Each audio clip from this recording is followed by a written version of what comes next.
Magandang araw po mga Kapinoy. Kamusta po kayo? Magandang umaga, tanghali, hapon, gabi.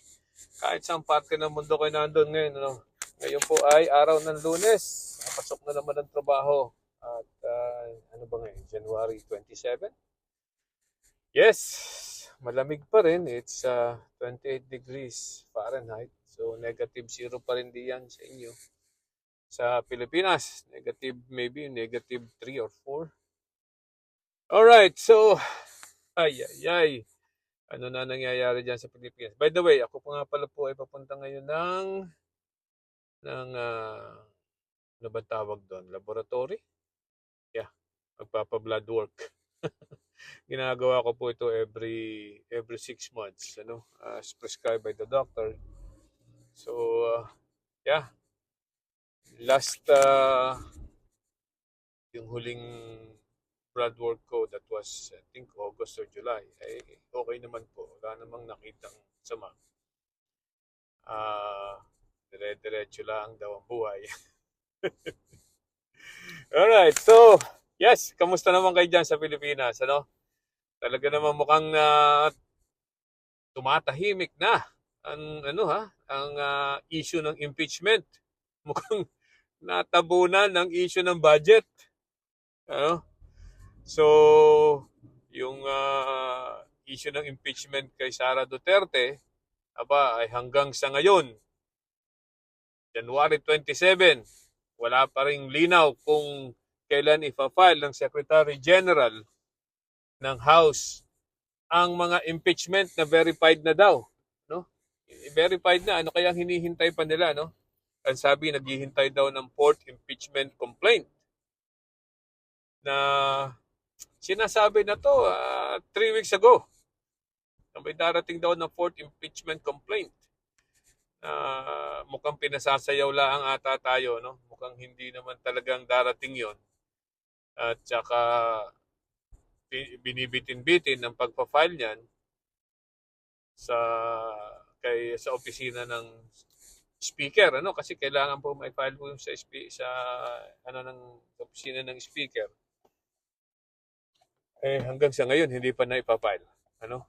So hindi po 'yan maisasubmit sa proper committee kung hindi mo na ipafile sa office ng speaker. So ano mong nangyari? Bakit parang lumamig, no? Parang lumamig.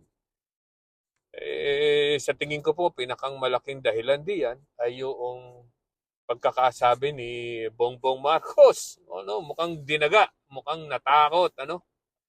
Mukhang natakot sa mga Duterte. Di kaya?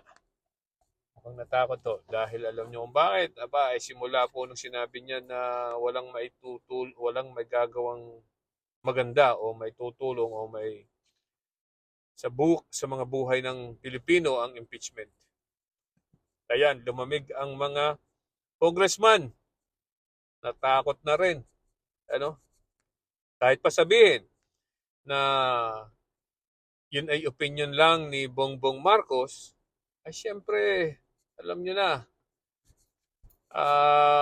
kahit pa sabihin na separate and independent kuno ang House of Representatives sa Malacanang, huwag na tayo magbulahan. Hindi naman talagang independent yan.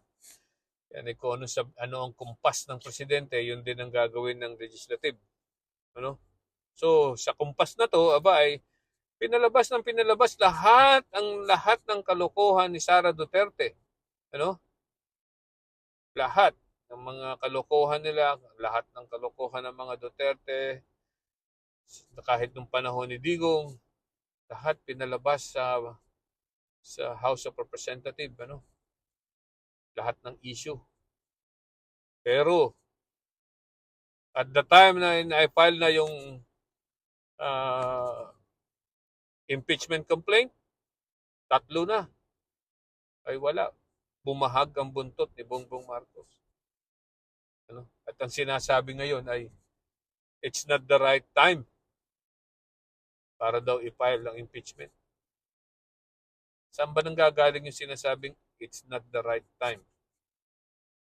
Dahil ba mag-i-eleksyon? Or dahil sa maraming kaalyado pa rin itong si Sara Duterte sa Senado na alam nilang baka tagilid at hindi mananalo. Siguro, siguro po, yun ang sinasabi niyang not the right time. Kasi kung ma-file man ngayon at magkaroon ng hearing sa Senado, ay baka nga talonin, Dahil mukhang napakarami po ng tao pa ng mga Duterte diyan, Nandiyan na yung tatlong itlog. Si Bato, si Padilla, at saka si Bongo. Siyempre, nandiyan din si Amy Marcos na lagi na lang kadikit ng mga Duterte. Andyan din ang dalawang bilyar. Diba? Ang mga Cayetano pa, dalawa din. So hindi palagay ko hindi nakakasiguro talaga Hindi nakakasiguro ang magtatagumpay ang impeachment.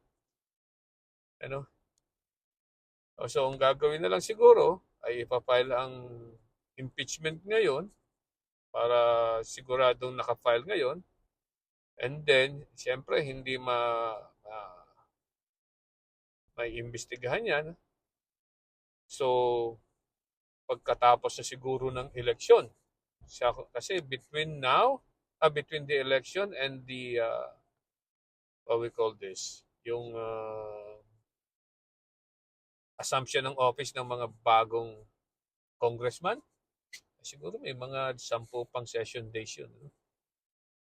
10 hanggang 15 session days. I'm not sure. Correct me when I'm wrong. So, baka during that time, sakala ang maifa-file ang complaint, ang impeachment sa Senado. Sabi naman, ang Senado daw will be a continuing body. So, kahit pa ma-file yan, before the assumption on June 30 ng mga bagong senador, ay okay pa rin yun dahil tuloy-tuloy daw yan. Kasi kalahati lang naman, Kalahati lang naman ang nawala. At padalawa, ayan ay they are assuming the quasi-judicial body. Which means para silang mga huwes, Actually, huwes nga sila during that time kung sa mga impeachment. Hindi sila mambabata, sila ay huwes.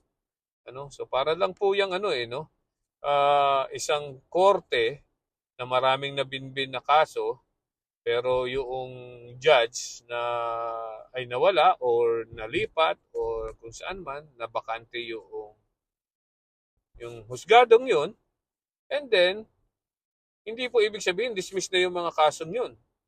Yan po ay itutuloy ng panibagong judge. So, ganyan din po ang mangyayari sa Senado. Kung sakali hindi nila matapos ang impeachment,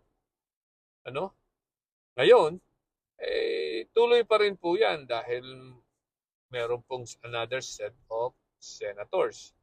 So, I can see the logic there. Sa ngayon, ay baka hindi nga manalo sa Senado. Tapos, itong mga congressman naman, kung sakalit mga congressman na to ay manalo o matalo, pag natalo nga naman, edi wala na sila, Ito naman mga nananalong bago, abay siyempre, papalakas kay Bongbong Marcos, makakakuha ng enough votes to bring it to the Senate. Posible, I'm just thinking aloud right now. Bukang meron nga, Pero hindi ibig sabihin mawawala na ang impeachment. Nandiyan pa rin po yan. It doesn't mean na mawawala yan. Maaaring madidelay lalo. Baka yan bago mag-recess, may file yan. Bago mag-recess. Bago mag-campaign period talaga ang mga congressman na yan. And then para pagpasok ng June, they have all the time para ma-impeach. May file ang impeachment na magkaroon ng hearing sa Senado. Okay? So, hari nawa, Alam niyo po, yung hindi pagpa-file ng complaint at pagtagal niyan dito sa pagtagal ng complaint ng impeachment sa Office ng Secretary General, aba yan po ay violation ng rules nila, no? Violation ng rules. Ang nakalagay po kasi sa rules, once the impeachment complaint is verified and filed and verified, it should be immediately be transmitted. The word is immediately. So it should be immediately transmitted to the office of the speaker. Ano? So, pero ang tanong, ano yung immediately? Okay? So, sa ngayon ay immediately, baka yan immediate para sa galawan ng mga pagong. Okay. So, ano pa? Medyo malapit na po ako sa aking laboratory, no? So, maya-maya ng konti ay kukuhanan na tayo ng dugo. Alright, so, yeah, naka-fasting pala ako, ano? 16 hours na ako hindi kumakain. Umiinom lang po ng tubig, pero wala na. That's it. 16 hours para magkaroon ng accurate result or findings ang laboratory. Ano? Alright, wish me luck. Doon po sa mga hindi nakakapag-subscribe ba sa akin channel, aba, subscribe na po tayo kung nagugustuhan nyo itong ating mga paliwanagan dito sa mga nangyayari diyan sa Pilipinas. Ano? Okay? Makakatulong po ng malaki yan sa algorithm ng YouTube. Alright. Magandang araw po muli. Bye-bye.